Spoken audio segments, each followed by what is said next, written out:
Snoke. What was he good for? Absolutely nothing.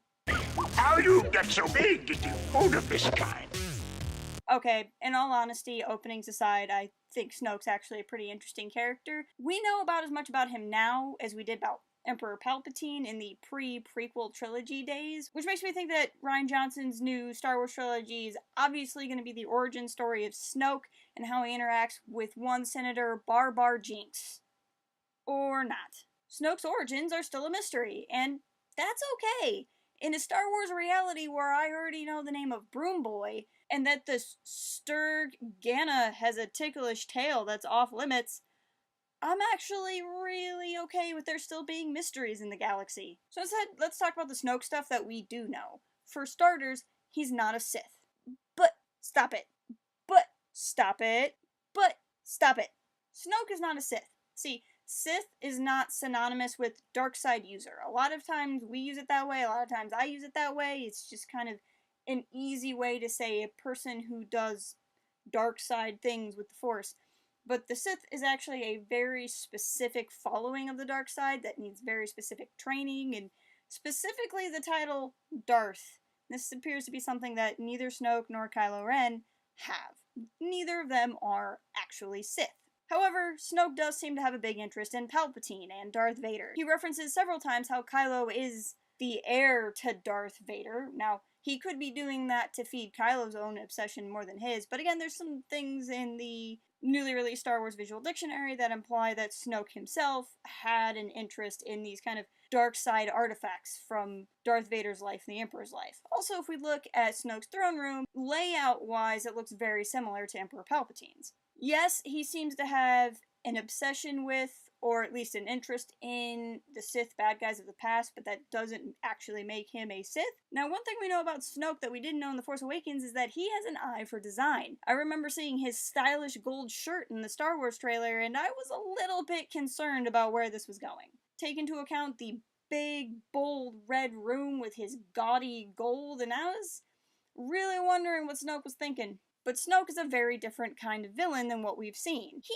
likes style. If his red in his room was all about intimidation, he'd probably be wearing red too. If he was all about the dark and the mysterious, he'd wear black. Instead, he wants his room to stand apart from the rest of the ship, and he wants to stand apart from the rest of his room. And yes, he's not above a hologram when he has to, but even then, his image is so much larger than life. To me, this is a guy who wants to be noticed. And in fact, it wouldn't surprise me if something about being attention-seeking or maybe being ignored in the past was a part of his eventual origin story. He's also the most playful villain we've ever seen.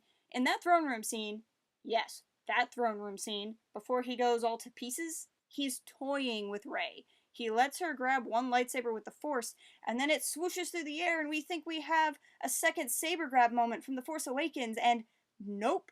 The saber clonks Rey on the head. Later, she charges him with Kylo's lightsaber, and he lets her run far enough, and then just picks her up with the Force and throws her like a rag doll. And with Kylo, his words are cutting. He mocks him about his helmet, he calls him a child in a mask. Yes, these are just the words that Kylo needed to get him out of his emo cry, but they're still different than what we've seen. We've seen displeased masters physically punish their underlings, or threaten them. And yes, Snoke does use lightning to zap Kylo at one point, but it's mostly just to keep Kylo from charging him, and even then it's done in such a burst that I can't help but feel that the point of that moment was more about the embarrassment of how he was being treated than about the physical pain from the Force lightning.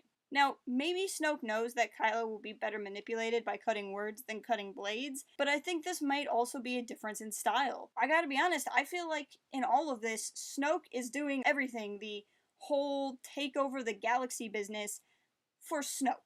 Snoke wants to feel in charge, Snoke wants to feel admiration. Snoke is not doing this for some philosophical drive for the dark side to win. Even Palpatine, who is absolutely self-centered, believed he was the center because he was the embodiment of the dark side, and that the dark side would win. I don't think Snoke is actually philosophical at all. If he was, why not try to turn Rey, or have her and Kylo fight to get the best apprentice? Instead, he has no time for ideological people. I think this is also why Kylo espouses very little philosophy about the dark side, but that's another video for another time. And without any philosophical backing, Snoke found out that he doesn't have a leg to stand on, or a torso to hold his body up on. So then with all of this, is there a chance that Snoke could show up in episode 9? Is he going to find some way through the Force to regenerate and come back and seek his revenge? Does that little lingering Force Skype at the end of The Last Jedi mean that he's still out there waiting to take over the galaxy again? Nope. Actually, hold on. Let me consult my notes again. Ah, that's right. Nope. So those are my main thoughts on Snoke. Like I said, I really enjoyed him, as brief as he was in the Star Wars universe. I felt like he was adding something different to the villain repertoire. I absolutely want to know more about him, and I do want to know more about his story. I don't know that I need to see it in episode 9. I think the only thing I'd really like is just some kind of acknowledgement about when he became a major player in the galaxy and when he started to corrupt Ben Solo. But on screen it's about Rey and Kylo and Finn and Poe, and not old, strange dark side men. So if it never happens, it never happens. I have complete faith that the expanded universe will provide me the answers I'm looking for. So be sure to check us out. We're all over the place. We're at Port Haven Forums on Twitter. Check out port-haven.com, where we have some articles and supplemental material for a lot of the videos. We have interviews and other stuff that doesn't make it to our video channel. And as always, keep it real and fly casual. Cooking can be fun.